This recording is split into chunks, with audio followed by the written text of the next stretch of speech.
بسم اللہ الرحمن الرحیم۔ سوشل میڈیا پر کئی مہینوں سے ایک پوسٹ گردش کر رہی ہے جس میں بتایا گیا ہے کہ 40 باتوں سے گھر میں غربت آتی ہے۔ آئیے ان باتوں کی طرف چلتے ہیں۔ نمبر 1، غسل خانے میں پیشاب کرنا۔ حمام میں پیشاب کرنے سے نبی کریم صلی اللہ علیہ وسلم نے منع فرمایا ہے، مگر اس وقت مٹی کے حمام ہوتے تھے۔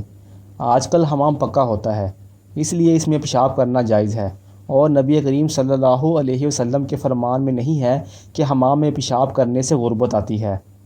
حضرت علی رضی اللہ عنہ کی طرف سے یہ قول منسوب کیا جاتا ہے، مگر یہ جھوٹ ہے۔ نمبر 2، ٹوٹی ہوئی کنگھی سے کنگھا کرنا۔ آپ صلی اللہ علیہ وسلم کا حکم ہے جس کے بال ہوں وہ ان کی عزت کرے۔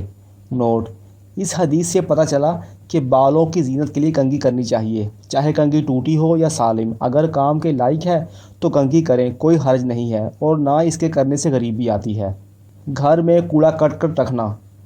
گھر کا کوڑا کرکٹ گھر کے کسی کونے میں جمع کرنے میں کوئی حرج نہیں ہے، جب زیادہ ہو جائے تو پھینک دیں۔ اس میں ایک احتیاط یہ ہونا چاہیے، کھانے پینے کی بچی ہوئی زائد چیزیں ضائع نہ کریں بلکہ کسی کو دے دیں۔ گھر میں کوڑا رکھنے سے غریبی آتی ہے، یہ بھی حضرت علی کی طرف منسوب جھوٹی بات ہے۔ رشتہ داروں سے بدسلوکی کرنا۔ ایسا کوئی خاص فرمان نبی کریم صلی اللہ علیہ وسلم نہیں ہے۔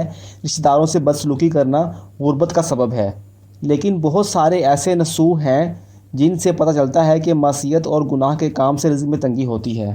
بائیں پیر سے پائجامہ پہننا۔ ممکن ہے اس سے مراد ہو پائجامہ پہننے میں بائیں جانب سے شروع کرنا۔ نبی کریم صلی اللہ علیہ وسلم شرف والا کام دائیں جانب سے پسند فرماتے تھے، اس بنا پر دائیں جانب سے پائجامہ پہننا بہتر ہے، مگر کسی نے بائیں سے پہن لیا تو کوئی معصیت نہیں اور نہ ہی فقر و فاقے کا سبب بنے گا۔ مغرب اور عشاء کے درمیان سونا۔ مغرب اور عشاء کے درمیان سونا مکروہ ہے، اس کا سبب عشاء کی نماز فوت ہو جانا ہے، اس لیے نبی کریم صلی اللہ علیہ وسلم عشاء سے پہلے سونا اور عشاء کے بعد بات کرنا ناپسند فرماتے تھے۔ اگر کوئی عادتاً نہیں ضرورتاً کبھی سو جائے تو وہ عشاء کی نماز آدھی رات سے پہلے کبھی بھی پڑھ لے۔ مہمان آنے پر ناراض ہونا۔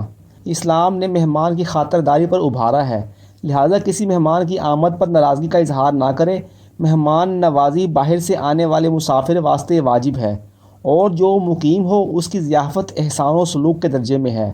جس نے ضیافت میں احسان کو چھوڑا اس پر گناہ نہیں، مگر واجبی ضیافت کے ترک پر معصیت آئے گی۔ آمدن سے زیادہ خرچ کرنا، اسے بیوقوفی، حماقت، ناسمجھی اور فحش غلطی ہی کہہ سکتے ہیں۔